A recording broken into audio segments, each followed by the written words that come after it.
السلام علیکم ورحمۃ اللہ وبرکاتہ۔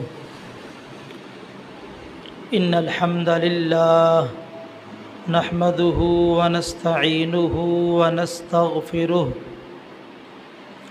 ونعوذ باللہ من شرور انفسنا ومن سیئات اعمالنا من يهده الله فلا مضل له ومن يضلل فلا هادي له أشهد أن لا إله إلا الله وحده لا شريك له وأشهد أن محمدًا عبده ورسوله يا أيها الذين آمنوا اتقوا الله حق تقاته ولا تموتن إلا وأنتم مسلمون يا أيها الناس اتقوا ربكم الذي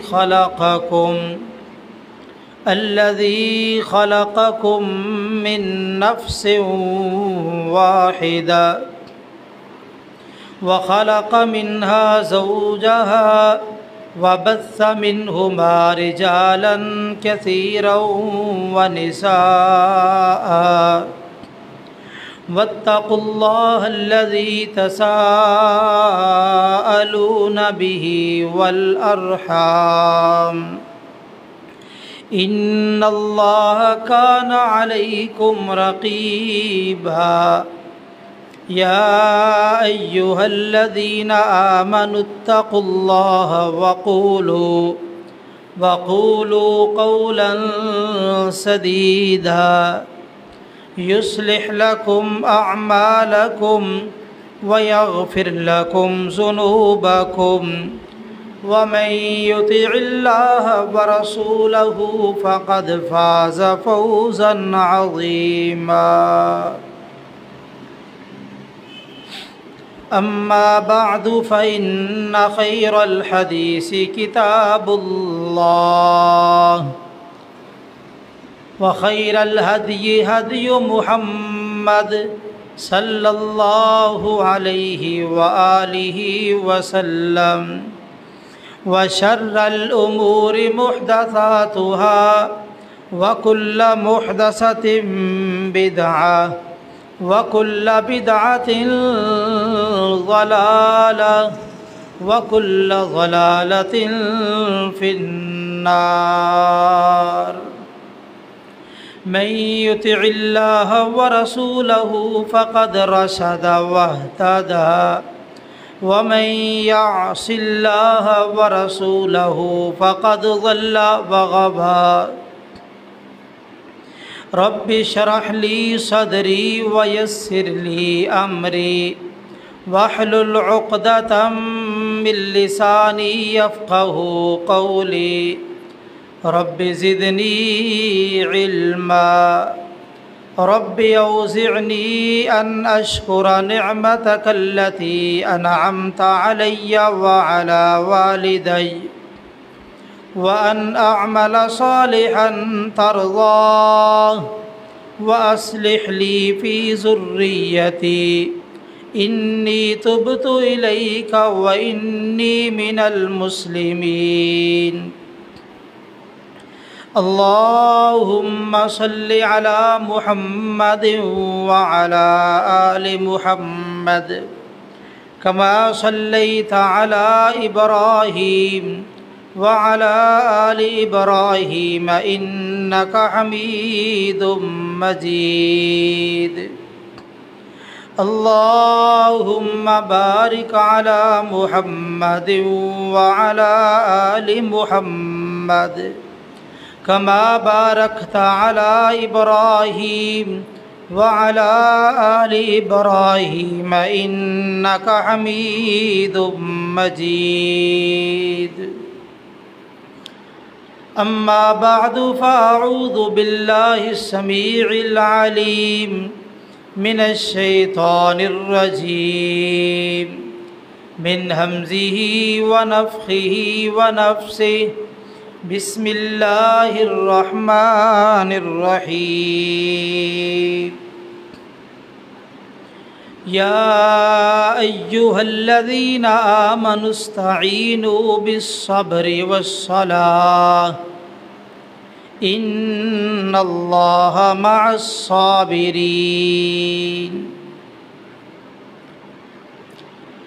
اے ایمان والو، صبر اور نماز کے ساتھ مدد طلب کرو، بے شک اللہ تعالیٰ صبر کرنے والوں کے ساتھ ہے۔ جملہ تعریفات کے لائق اللہ وحدہ لا شریک کی ذات ہے، جو ہمارا خالق، مالک، داتا، رازق، مشکل کشا اور حاجت روا ہے۔ اس مالک کا بہت بڑا احسان ہے جس اللہ خالق و مالک نے ہمیں انسان بنایا، مسلمان بنایا، اپنے محبوب پیغمبر امام الانبیاء، سید الانبیاء، خاتم الانبیاء حضرت محمد الرسول اللہ صلی اللہ علیہ وآلہ وسلم کا امتی بنایا۔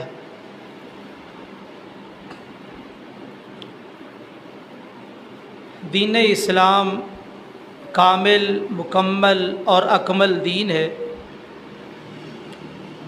اس کا آغاز غار حرا سے ہوا اور اس کا اختتام حجۃ الوداع کے موقع پر نبی کریم صلی اللہ علیہ وسلم پر یہ آیت نازل ہوئی، الیوم اکملت لکم دینکم واتممت علیکم نعمتی ورضیت لکم الاسلام دینا، اس آیت کے نزول کے بعد دین اسلام کے احکام مکمل کر دیے گئے۔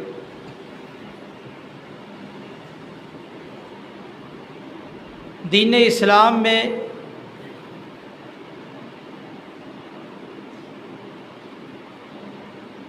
جتنے بھی احکام ہیں ان میں سے کوئی ایک ایسا حکم نہیں ہے جس کو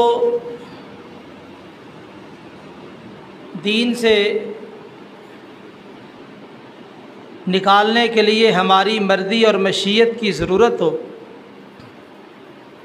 نہ ہی دین اسلام ناقص ہے کہ ہماری مرضی اور مشیت سے اس میں اضافہ کر دیا جائے۔ جو نبی کریم صلی اللہ علیہ وسلم کے فرامین، احکامات اور آپ کے تعلق سے جو شریعت ہم تک پہنچی ہے اس کو ماننا، اس کی پیروی کرنا ہماری ذمہ داری ہے۔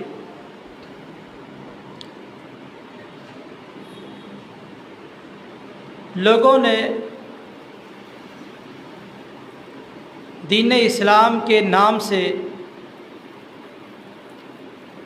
دین میں مختلف قسم کی بدعات اور مختلف قسم کے رسم و رواج جاری کرنے کی کوشش کی ہے۔ یاد رکھیے، جن لوگوں نے اس دین میں اضافے کی کوشش کی ہے، دین میں تو اضافہ نہیں ہو سکتا، وہ اپنے ایمان سے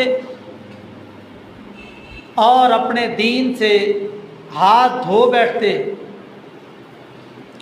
اور بعض لوگوں نے نئی چیزوں کو اس طرح اپنایا ہے کہ اصل دین کو بھلا کے انہوں نے کھڑی ہوئی چیزوں کو ہی پورا دین سمجھ لیا ہے۔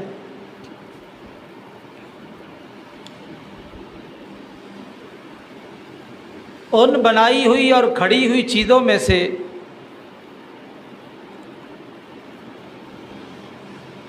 ایک بہت بڑی چیز مروجہ ماتم ہے۔ گلی گلی، محلے محلے جہاں یار لوگ رہتے ہیں، ماتمی مجلسیں قائم کی جاتی ہے، اور باقاعدہ اس کو دین کا ایک حصہ سمجھا جاتا ہے، اور جو اس میں شریک نہ ہو اس کو بے دین تصور کیا جاتا ہے۔ اور یہ جتنا سلسلہ ہے یہ ایک منظم اور مرتب سلسلہ ہے۔ آج کے خطبہ جمعہ میں ہم اس حوالے سے جاننا چاہیں گے کہ ماتم کا اسلام میں کیا تصور ہے، ماتم کا آغاز کب ہوا، اور ہم ماتم کیوں نہیں کرتے۔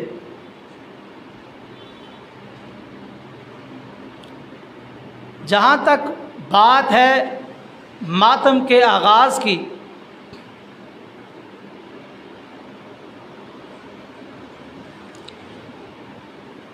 حافظ ابن کثیر رحمہ اللہ نے البدایہ والنہایہ،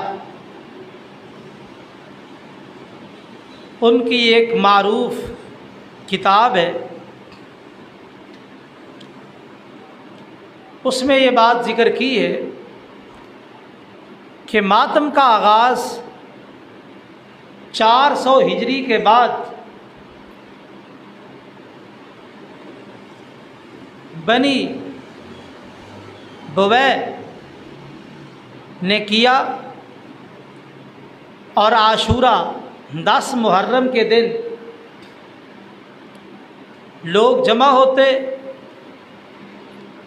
اور باقاعدہ ڈھول والا بلایا جاتا، ڈھول پہ رقص کیا جاتا اور ماتم کیا جاتا، اسی طرح عورتیں بھی ننگے پاؤں ننگے سر آ کے ماتم کرتی۔ تو یہ 400 ہجری کے بعد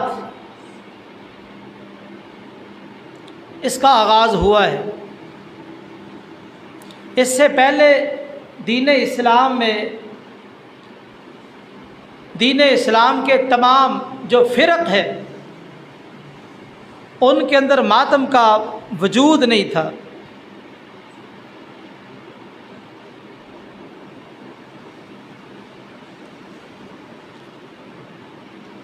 اور ماتم کا اسلام میں کیا تصور ہے؟ قرآن اور احادیث کے مطالعے سے یہ پتہ چلتا ہے کہ اس مروجہ ماتم کا دین اسلام سے کوئی تعلق نہیں ہے، دور دور کا بھی تعلق نہیں ہے۔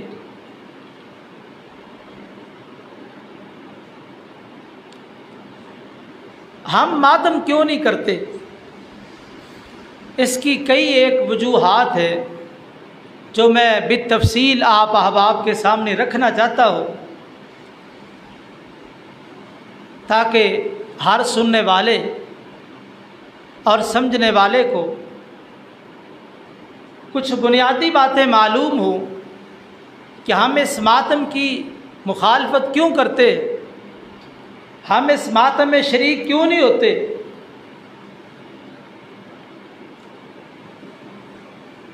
تو سب سے پہلی بات، پہلی وجہ ہم ماتم کیوں نہیں کرتے، اس لیے کہ قرآن مجید سے ثابت نہیں ہے۔ قرآن مجید دین اسلام کو بیان کرتا ہے، تو قرآن مجید نے کسی ایک مقام پر نہ اجمالاً نہ ہی تفصیلاً اس ماتم کا ذکر نہیں کیا، بلکہ قرآن مجید کا مطالعہ کرنے سے یہ بات معلوم ہوتی ہے۔ قرآن مجید میں بے شمار ایسے مقامات ہیں جہاں صبر کی تلقین کی گئی ہے۔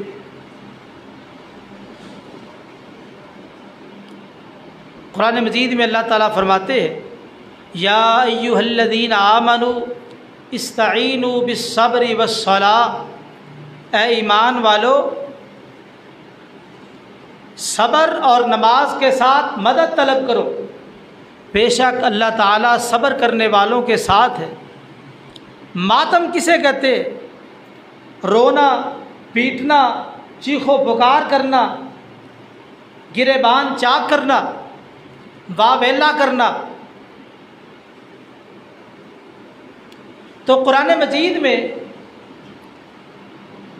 یہ ایمان والوں کو حکم دیا گیا کہ تم نے صبر اور نماز کے ساتھ مدد طلب کرنی ہے، مصائب میں، پریشانیوں میں، دکھوں میں اور تکالیف میں۔ بلکہ فرمایا وبشر الصابرین، صبر کرنے والوں کو خوشخبری سنا دو۔ صبر کرنے والے لوگ یہ اللہ کی مرضی کے مطابق زندگی بسر کرنے والے ہیں، اس لیے ان لوگوں کو خوشخبری سناؤ۔ ان کے لیے اللہ کی رحمتیں ہیں، اللہ کی عنایتیں ہیں اور اللہ کی بخشی ہے، اور یہی لوگ ہی ہدایت والے۔ اور ایک مقام پہ فرمایا یا ایھا الذین آمنوا اصبروا وصابروا، اے ایمان والو خود بھی صبر کرو، وصابروا، اور ایک دوسرے کو صبر کی تلقین کرو۔ اور اللہ تعالیٰ نے قرآن مجید میں اپنے کئی انبیاء کا ذکر کیا ہے اور ان کی خوبیوں میں سے ایک خوبی بیان کی کہ وہ صبر کرنے والے تھے۔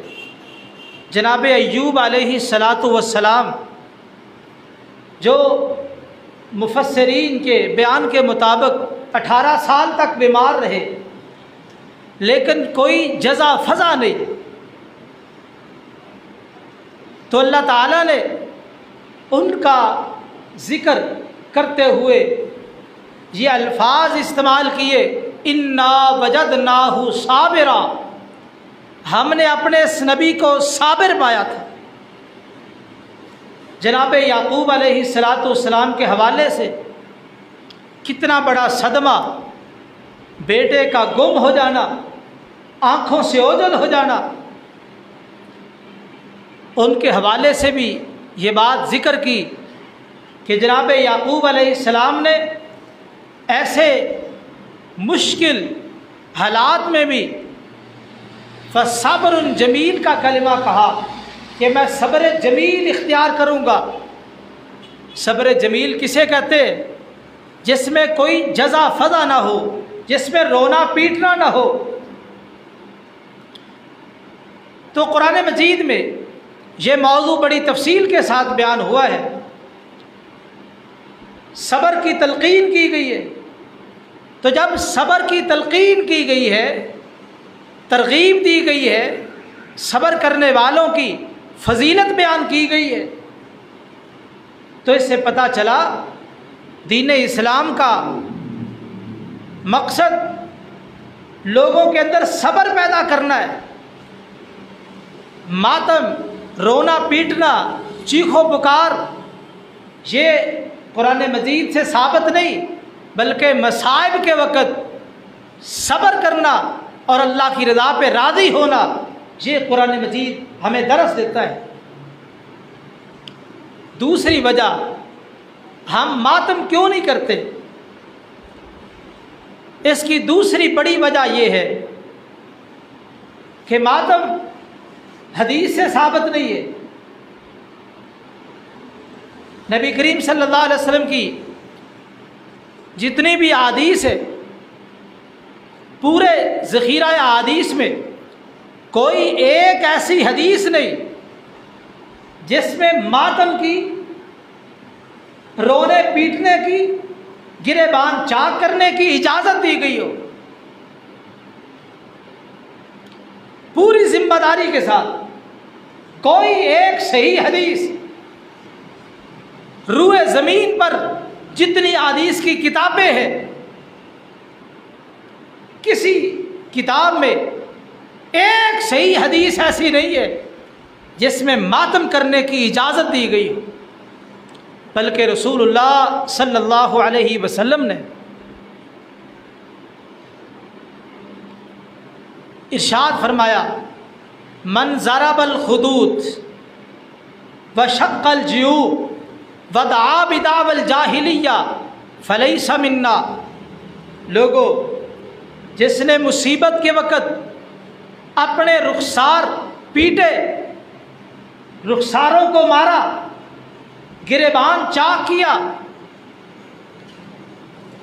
اور جاہلیت کے بول بولے، فلیس منا، اس بندے کا ہمارے ساتھ کوئی تعلق نہیں، وہ بندہ ہمارے طریقے پر نہیں ہے۔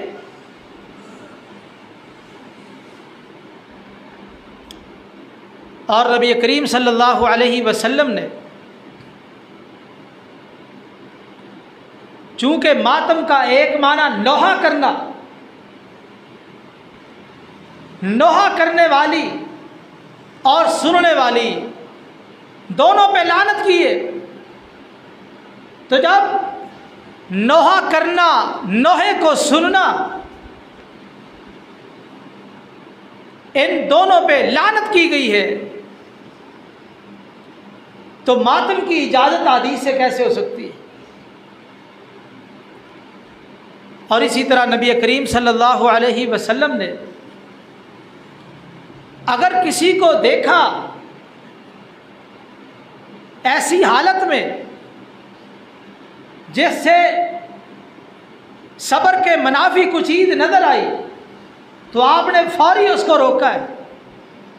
صحیح بخاری کی حدیث ہے، نبی کریم صلی اللہ علیہ وسلم ایک قبرستان کے قریب سے گزرے، ایک عورت اپنے بیٹے کی قبر پہ بیٹھی رو رہی ہے۔ آپ جب وہاں سے گزرے تو بیوی کو کہا بیوی صبر کر۔ اس عورت نے نبی کریم صلی اللہ علیہ وسلم کو پہچانا نہیں۔ اس نے کہا تجھے میرے جیسی مصیبت نہیں لگی، اگر تجھے میری جیسی مصیبت پہنچی ہوتی تو پھر میں دیکھتی۔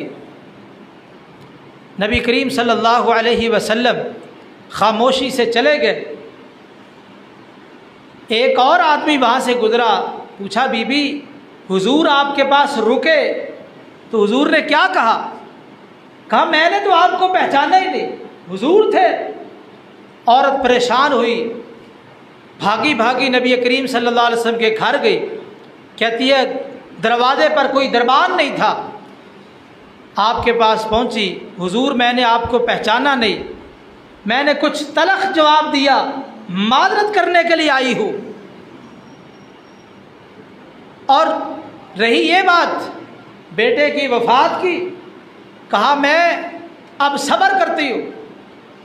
آپ نے اس موقع پر ارشاد فرمایا الصبر عند الصدمۃ الاولی، صبر اس وقت ہوتا ہے جب صدمہ پہنچے، رو دھو کے چیخو پکار کر کے نوحہ کر کے اس وقت صبر کرنا اس کا کوئی فائدہ نہیں۔ جب مصیبت پہنچے اس وقت زبان سے انا للہ و انا الیہ راجعون کہنا، یہ صبر ہے۔ تو اس کے علاوہ بے شمار احادیث سے واقعے بیان کیے جا سکتے ہیں کہ نبی کریم صلی اللہ علیہ وسلم نے جتنے بھی صدمات آئے ایسے تمام مواقع پر صبر کی تلقین کی ہے۔ اور پھر آپ تیسری وجہ جانیے ہم ماتم کیوں نہیں کرتے؟ اس لیے کہ ماتم یہ بعد میں رائج کیا گیا، جیسا کہ میں نے البدایہ والنہایہ کے حوالے سے یہ بات ذکر کی ہے۔ یہ 400 سال کے بعد ایجاد ہوا ہے۔ 400 سال تک ماتم کا وجود نہیں ہے، تو جو چیز 400 سال کے بعد مارد وجود میں آئی ہے وہ دین کا حصہ کیسے بن سکتی ہے؟ محمد رسول اللہ صلی اللہ علیہ وسلم نے ارشاد فرمایا، صحیح مسلم کی حدیث ہے، من احدث فی امرنا ھذا ما لیس منہ فہو رد۔ جس آدمی نے ہمارے دین میں کوئی ایسی چیز ایجاد کر دی جس کا دین سے تعلق نہیں، وہ چیز مردود ہے، وہ عمل مردود ہے۔ تو جو چیز 400 سال تک دین نہیں ہے 400 سال کے بعد بھی دین نہیں ہے۔ ہم ماتم کیوں نہیں کرتے؟ اس کی تیسری بڑی وجہ یہ ہے کہ ماتم 400 سال کے بعد ایجاد ہوا، اس کے بعد ماتم کا تصور، اس سے پہلے ماتم کا کوئی تصور نہیں ہے۔ تو جو نیکی 400 سال پہلے نہیں تھی بعد میں ایجاد ہوئی ہے، بلا شبہ یہ نیکی بدعت کے زمرے میں ہے، اور ہم بدعات سے اجتناب کرنے والے۔ کل بدعت ضلالہ، ہر بدعت گمراہی ہے۔ ہر خطبے میں محمد رسول اللہ صلی اللہ علیہ وسلم کہا کرتے تھے ہر بدعت گمراہی ہے۔ وَكُلُّ ضَلَالَةٍ فِي النَّارِ، اور ہر گمراہی انسان کو جہنم میں پہنچانے والی ہے۔ ہم اس لیے ماتم نہیں کرتے، یہ 400 سال کے بعد شروع ہوا۔ اس کا نبی کریم صلی اللہ علیہ وسلم کے ساتھ، آپ کے صحاب کے ساتھ، اہل بیت کے ساتھ، تابعین کے ساتھ، تبع تابعین کے ساتھ کوئی تعلق نہیں ہے۔ اور ہم ماتم کیوں نہیں کرتے؟ اس لیے نبی کریم صلی اللہ علیہ وسلم کا گھرانہ، آپ کے اہل بیت، آپ کی بیویاں، آپ کی بیٹیاں، آپ کے داماد، آپ کے نواسے اور نواسیاں، انہوں نے اپنی زندگی میں رسول اللہ صلی اللہ علیہ وسلم کی زندگی میں بھی اور آپ کے بعد بھی کسی صدمے پر ماتم نہیں کیا۔ آج جن کا نام لے کے ماتم کو عام کیا گیا، لوگوں کے اندر یہ ماتم کا سلسلہ جاری کیا گیا، وہ اہل بیت، جو ہمارے ایمان کا حصہ ہے، ہم ان سے محبت کرتے ہیں اس لیے کہ وہ ایمان لانے کے بعد نبی کریم صلی اللہ علیہ وسلم کے ساتھ تعلق رکھنے والے، آپ کے قریبی ہیں، آپ کے گھر والے ہیں۔ اہل بیت میں سب سے پہلے نبی کریم صلی اللہ علیہ وسلم کی بیویاں ہیں۔ آپ کی بیویوں میں سے کسی ایک بیوی نے کسی ایک موقع پر، کسی ایک صدمے پر ماتم نے کیا۔ جاؤ تاریخ اس بات کی شاہد ہے، کسی ایک بیوی سے کسی موقع پر ماتم کرنا ثابت کر دو۔ لیکن جتنی مرضی جستجو کی جائے، نبی کریم صلی اللہ علیہ وسلم کی بیویوں سے کسی موقع پر بھی ماتم ثابت نہیں۔ مثلا کئی ایک مواقع آئے، ان مواقع میں سے ایک موقع نبی کریم صلی اللہ علیہ وسلم کا بیٹا ابراہیم فوت ہوا۔ اب 60 سال کے لگ بھگ آپ کی عمر ہے، اللہ نے بیٹا عطا کیا، 18 ماہ اس کی عمر ہے، آپ کے ہاتھوں میں زندگی کی شام ہو چکی ہے، آخری سانسیں لے رہا ہے، آپ کی آنکھوں سے آنسو جاری ہو گئے، لیکن زبان سے کیا کہا؟ وَإِنَّا بِفِرَاقِكَ لَمَحْزُونُونَ، اے ابراہیم تیری جدائی کا صدمہ بڑا صدمہ ہے، تو دنیا سے جا رہا ہے، لیکن وَلَا نَقُولُ إِلَّا مَا يَرْضَى رَبُّنَا، ہم اپنی زبان سے وہی کلمات، وہی جملے کہیں گے جس سے ہمارا رب راضی ہوگا۔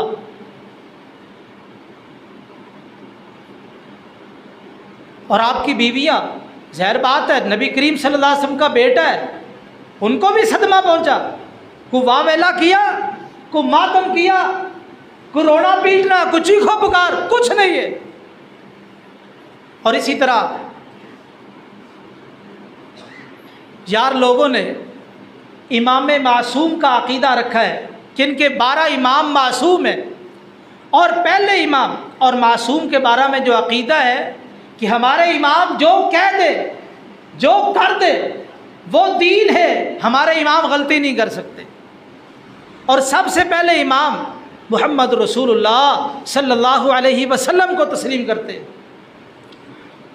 تو آئیے دیکھیے، آپ نے اپنی زندگی کے آخر میں اپنے بیٹے کی وفات پہ کو ماتم کیا، اور اسی طرح آپ کی پیاری بیوی سیدہ خدیجہ رضی اللہ تعالی عنہا، حد درجے کی محبت، اور بیوی نے بھی قربانیوں کی انتہا کر دی، اپنا مال پیش کیا، اور اسی طرح آپ باہر سے زخم کھا کے آتے تو یہ بیوی دلاسے دیتی، حوصلہ دیتی، اسلام کے اندر اس کا بڑا کردار ہے۔ وہ سیدہ خدیجہ رضی اللہ تعالی عنہا، آپ ساری زندگی اس کی وفاؤں کو نہ بھول سکے، آپ ہر موقع پر اپنی بیوی کو یاد کرتے۔ اس کی وفات کے بعد، وفات کا دن کم و بیش 12 یا 13 مرتبہ آیا، آپ نے اپنی بیوی کا ہر سال ماتم کیا۔ جب سب سے پہلے امام معصوم محمد رسول اللہ صلی اللہ علیہ وسلم ہے، آپ نے اپنی بیوی کا ماتم نہیں کیا، ہر سال اس کو رواج نہیں دیا، تو پھر ہمیں شوق کس بات کا ہے؟ آگے چلیے، جناب علی المرتضیٰ رضی اللہ تعالی عنہ نبی کریم صلی اللہ علیہ وسلم کے داماد ہیں، ہم ماتم کیوں نہیں کرتے؟ اس لیے کہ آپ کے داماد سیدنا علی المرتضیٰ رضی اللہ تعالی عنہ اور یار لوگوں کے امام معصوم نمبر 2، انہوں نے ماتم نہیں کیا، ان پر بھی کئی ایک مواقع آئے لیکن ماتم نہیں کیا۔ مثلا سید الشہداء امیر حمزہ رضی اللہ تعالی عنہ احد کے میدان میں شہید ہوئے، اور بڑی بے دردی کے ساتھ شہید کیا گیا۔ جناب علی رضی اللہ تعالیٰ عنہ کے حقیقی چچا ہے، جاؤ جناب علی المرتضیٰ رضی اللہ تعالیٰ عنہ سے کوئی مائی کا لال یہ ثابت کرے۔ انہوں نے اس موقع پر یا اس کے بعد غالباً 8 مرتبہ یہ دن آیا ہے، کیا انہوں نے اس موقع پر باقاعدہ ہر سال ماتمی مجلسیں قائم کی ہو؟ جب امام معصوم نمبر 2 نے جناب علی المرتضیٰ رضی اللہ تعالی عنہ نے اپنے چچا کی شہادت کے موقع پر اور اس کے بعد ہر سال اسی مہینے ماتمی مجلسوں کا اہتمام نہیں کیا،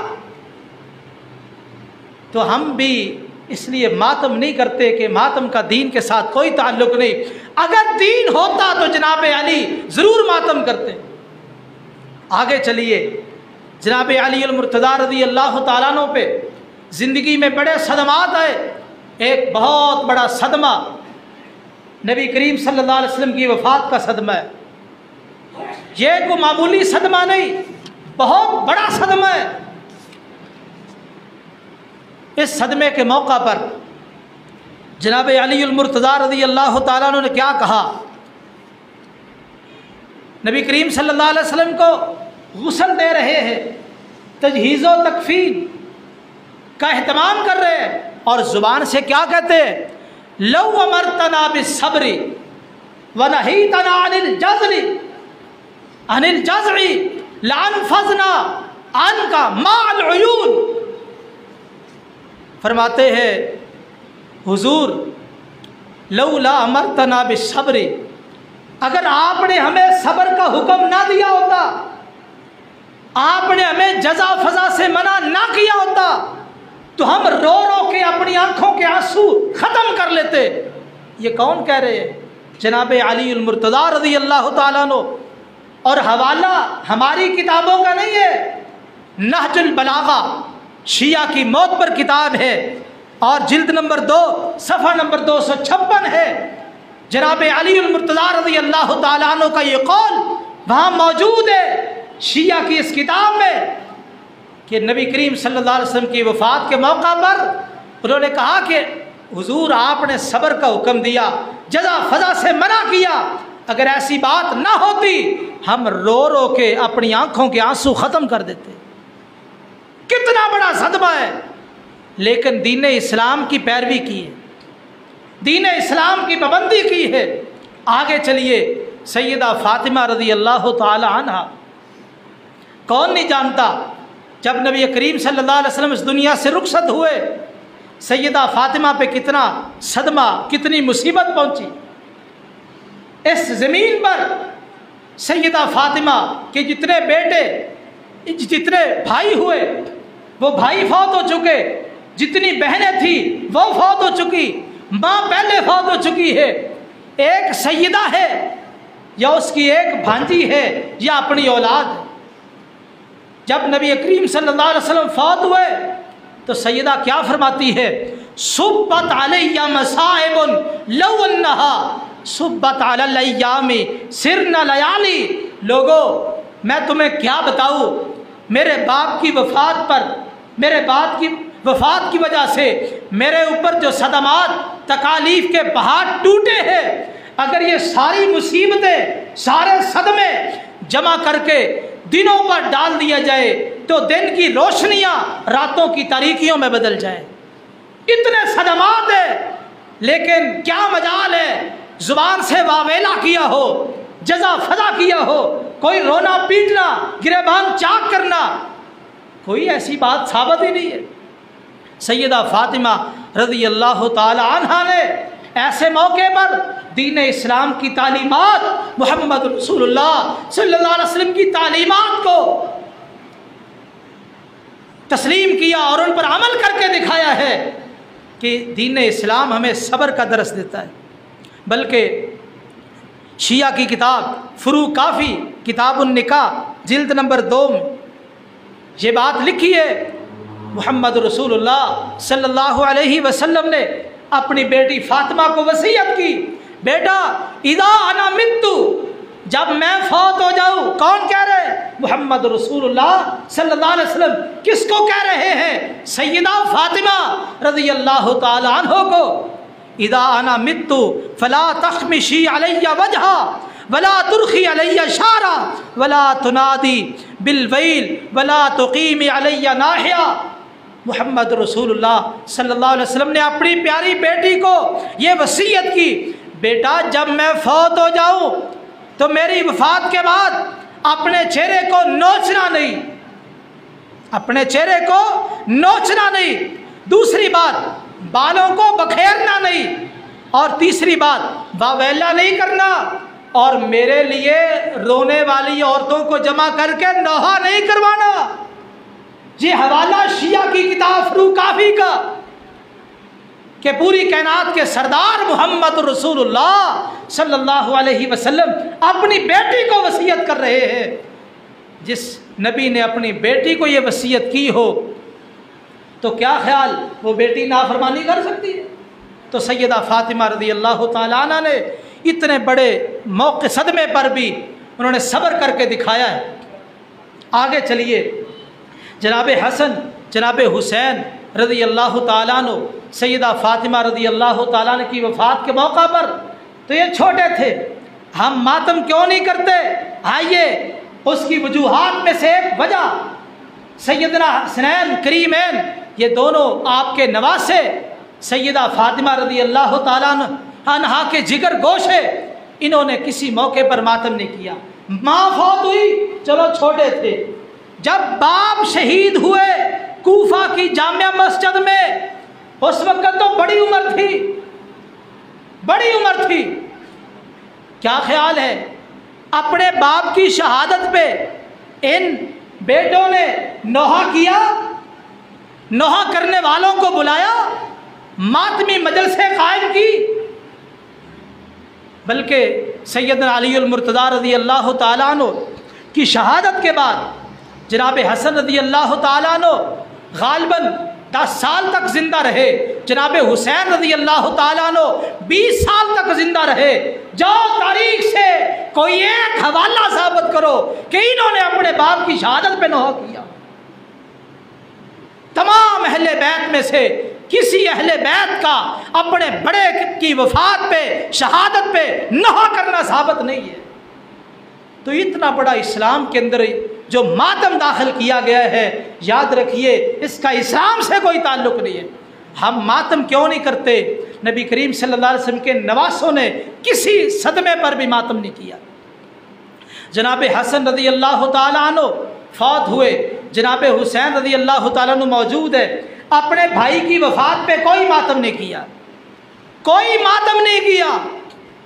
تو جب نواسہ رسول نے ماتم نہیں کیا تو ہم بھی ماتم نہیں کرتے۔ آگے چلیے، جناب حسین رضی اللہ تعالیٰ عنہ کربلا کے مقام پہ وہ اور ان کے ساتھیوں کو شہید کیا گیا۔ بیمار کربلا سیدنا علی بن حسین زین العابدین چھوٹا بچہ ہے، جوان ہوا، اس نے ساری زندگی 10 محرم کو کبھی بعد میں ماتمی مجلس قائم کی ہو، کوئی ایسا موقع آیا ہو رونے پٹنے کی مجلس قائم کی ہو؟ تاریخ سے کوئی ایک حوالہ؟ جب سیدنا حسین رضی اللہ تعالیٰ عنہ کے وارثوں نے، بلکہ سیدہ زینب رضی اللہ تعالیٰ عنہ جو جناب حسین رضی اللہ تعالیٰ عنہ کی بیٹی ہے، اپنی بیٹی کو کہا بیٹا میرے مرنے کے بعد واویلا نہیں کرنا، چیخو پکار نہیں کرنی، گریبان چاک نہیں کرنا۔ کربلا کے مقام پہ جب ان پہ بہت سختی ہوئی اور بہت بڑا صدمہ، بڑی تکالیف، آنکھوں کے سامنے بیٹے بھتیجے بھانجے ذبح ہو رہے ہیں، اس موقع پر بھی جناب حسین رضی اللہ تعالیٰ عنہ اپنے گھر والوں کو جو نصیحت کر رہے ہیں، جو وصیت کر رہے ہیں، وہ کیا ہے؟ میرے رونے پر واویلا نہیں کرنا، چیخو پکار نہیں ہے۔ تو ہم نوحہ اور ماتم کیوں نہیں کرتے؟ اس لیے کہ جناب حسین رضی اللہ تعالیٰ عنہ نے آخری موقع پر بھی اپنے گھر والوں کو یہی نصیحت کی، اور پھر گھر والوں نے بھی اس نصیحت پر عمل کیا۔ جناب علی بن حسین جو حسین رضی اللہ تعالیٰ عنہ کے بیٹے ہیں، زندگی میں کبھی کوئی ایسا موقع نہیں آیا، اور امام جعفر صادق علیہ الرحمہ انہوں نے کئی ایک مقام پہ فرمایا کہ صبر کرو صبر، بلکہ ایک مقام پہ کہا ہم صبر کرنے والے ہیں اور ہمارے جو شیعہ ہیں ہم سے پیار کرنے والے لوگ وہ ہم سے زیادہ صبر کرنے والے ہیں۔ کیوں؟ اس لیے کہ ہم علم کے ساتھ صبر کرتے ہیں اور ہمارے ساتھ تعلق رکھنے والے جو لوگ ہیں ان کے پاس اتنا علم نہیں، اس کے باوجود وہ صبر کرتے ہیں۔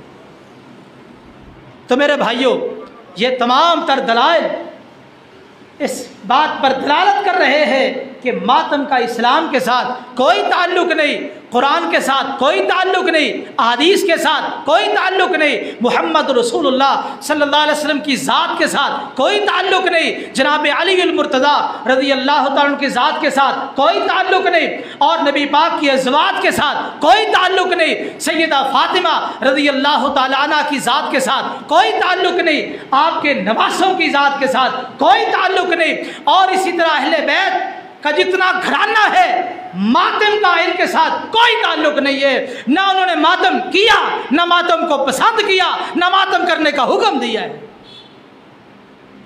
آج ان کے نام پہ ماتم کرنا، اور یاد رکھیے کئی لوگ ہمارے معاشرے میں یہ سوال کرتے ہیں کہ آپ سبیلے کیوں نہیں لگاتے؟ ہم سبیلے بھی اسی لیے نہیں لگاتے، کسی کو پانی پلانا، دودھ پلانا نیکی کا کام ہے، برائی نہیں ہے، نیکی کا کام ہے، لیکن مخصوص دن کر کے یہ تصور قائم کر کے کہ کربلا میں جناب حسین رضی اللہ تعالیٰ عنہ کو پانی نہیں ملا تو ہم پانی کا صدقہ کرتے۔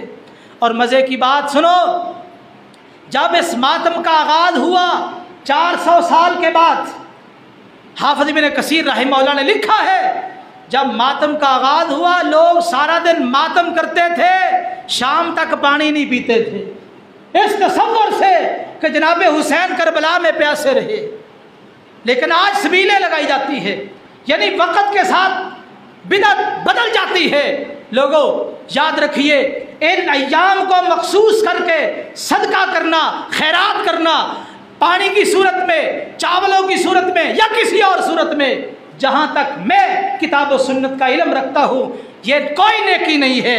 اگر آپ نیکی کے لیے کرنا چاہتے ہیں سارے دن اللہ کے ہیں، جب چاہے غریبوں یتیموں میں تقسیم کرے، کسی دن کو مخصوص کر کے بالخصوص ایسے دن کو خاص کرنا جس کو لوگوں نے ایک بدعت کی صورت دی ہے، یاد رکھیے ایسا عمل وہ اللہ کی بارگاہ میں قبول نہیں ہوگا۔ اس لیے ہم اس ماتم اور ان سبیلوں کی مخالفت کرتے ہیں کہ ہمارے دین کے ساتھ ان چیزوں کا کوئی تعلق نہیں، اہل بیت کے ساتھ کوئی تعلق نہیں ہے۔ اور بڑے افسوس کی بات ہے وہ لوگ اہل بیت کی عورتوں کا ذکر کرتے ہیں، مر مٹنے کا مقام ہے، جن کو شاید وضو کرنے کا طریقہ نہ آتا ہو، جن کی شکل اور جن کی عقل کا دین اسلام کے ساتھ کوئی تعلق نہیں، وہ لوگ اہل بیت اطہار کی عورتوں کا ذکر کر رہے ہوتے ہیں۔ سنیوں بیدار ہو جاؤ، بیدار ہو جاؤ اور اپنی ذمہ داریوں کو سمجھو۔ نبی کے گھرانے کا تحفظ بھی ہم نے کرنا ہے، دین اسلام کا تحفظ بھی ہم نے کرنا ہے، اور ہم بھی وہ لوگ ہیں جو قرآن و سنت کے صحیح پیروکار ہیں۔ اگر ہم بیدار نہیں ہوں گے، ہم دین اسلام کو اس دنیا میں نہیں پھیلائیں گے تو کون پھیلائے گا؟ اس لیے میرے بھائیوں یہ ہماری ذمہ داری ہے۔ اللہ تعالیٰ سے دعا ہے اللہ تعالیٰ دین اسلام کو سمجھنے کی اور عمل کی توفیق نصیب فرمائے، اور اللہ تعالیٰ ہر قسم کی بدعت سے ہمیں محفوظ فرمائے۔ اقول قولی ھذا واستغفر اللہ لی ولکم ولسائر المسلمین والمسلمات۔